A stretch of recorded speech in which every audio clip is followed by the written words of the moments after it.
یہ بہلول بھی اسی قبیلے کا فرد تھا، دجلہ کے کنارے مٹی کے گھروندے پاؤں پہ بناتا ہے اور انہیں مسمار کر دیتا ہے۔ وہ کبھی آپ نے دیکھا ہوگا کہ بچے ریت میں اپنا پاؤں رکھ کر کے اوپر سے ریت تھپک لیتے ہیں اور پھر پاؤں ہولے سے نکال لیتے ہیں، بچ جائے تو بڑے خوش ہوتے ہیں، اور جب کھیل ختم ہو جاتے ہیں تو اسے گرا دیتے ہیں اپنے ہاتھوں سے۔ بہلول بھی اسی شغل میں لگا ہوا ہے۔ بہلول یہ کام کر رہا ہے، گروندے بناتا ہے گراتا ہے، گروندے بناتا ہے گراتا ہے۔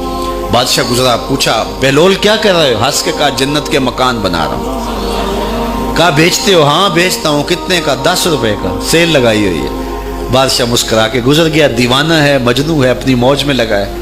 پیچھے سے ملکہ زبیدہ بھی آ رہی تھی، اس نے بھی دیکھا، کہا بہلول کیا کر رہے ہو؟ کہا جنت کے مکان بنا رہا ہوں۔ کہا بیچتے ہو؟ ہاں 10 روپے کا بیچتا ہوں۔ 10 روپے بادشاہوں کے لیے کیا ہوتے ہیں؟ 10 درہم نکالے، اس کو دیے، اس نے دریائے دجلہ میں پھینک دیا۔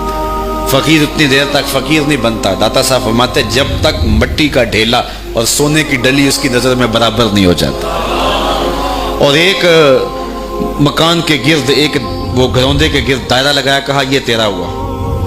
ملکہ گزر گئی، بادشاہ بھی چلا گیا۔ شام کو اپنے محل میں پہنچے، بادشاہ سویا، منظر جاگا کہ حشر کا دن ہے، پھر جنت کا منظر ہے، جنت میں بڑے بڑے خوبصورت مکان ہیں۔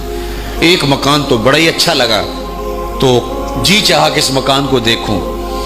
تو جب قریب گیا تو دروازے پہ لکھا تھا ملکہ زبیدہ۔ شوق سے آگے بڑھا تو دربان نے روک دیا، کہا یہ ملکہ کا ہے؟ کہا وہ میری ہی ملکہ ہے۔ کہا دنیا کے ضابطے اور ہیں، آخرت کے ضابطے اور ہیں۔ بادشاہ کی آنکھ کھل گئی، بے چین ہو گیا، ملکہ کو بیدار کیا، کہا تو کون سا نیک عمل کیا ہے؟ میں نے جنت میں تیرا یوں مال دیکھا ہے۔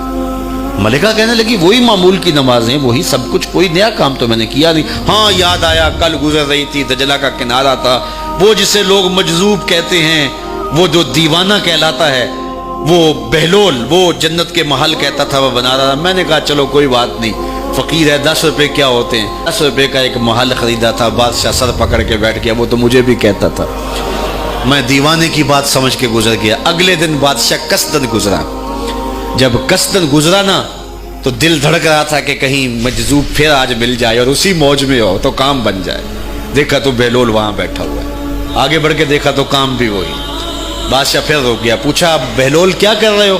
اب دل دھڑک رہا تھا کہ مجذوب ہے، کوئی اور بات کہہ دے تو چلو اچھا ہو کہ وہی جواب دے دے۔ اس نے وہی جواب دیا، جنت کے محل بنا رہا ہوں۔ بادشاہ کا کچھ دل ٹھہرا، پھر کہا اچھا بیچتے بھی ہو؟ ہاں ہاں بیچنے کے لیے بنا رہا ہوں۔ بادشاہ ادھر جیب میں ہاتھ ڈال رہا ہے اور ادھر پوچھ رہا ہے کتنے کا؟ کہا آدھی حکومت لگے گی۔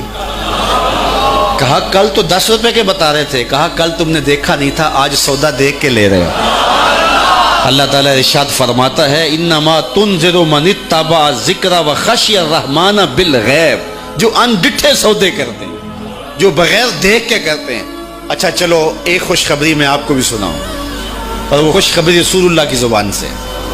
حضور نے فرمایا طوبی لمن رآنی وآمن بی وطوبی 7 مرات من لم یرانی وآمن بی۔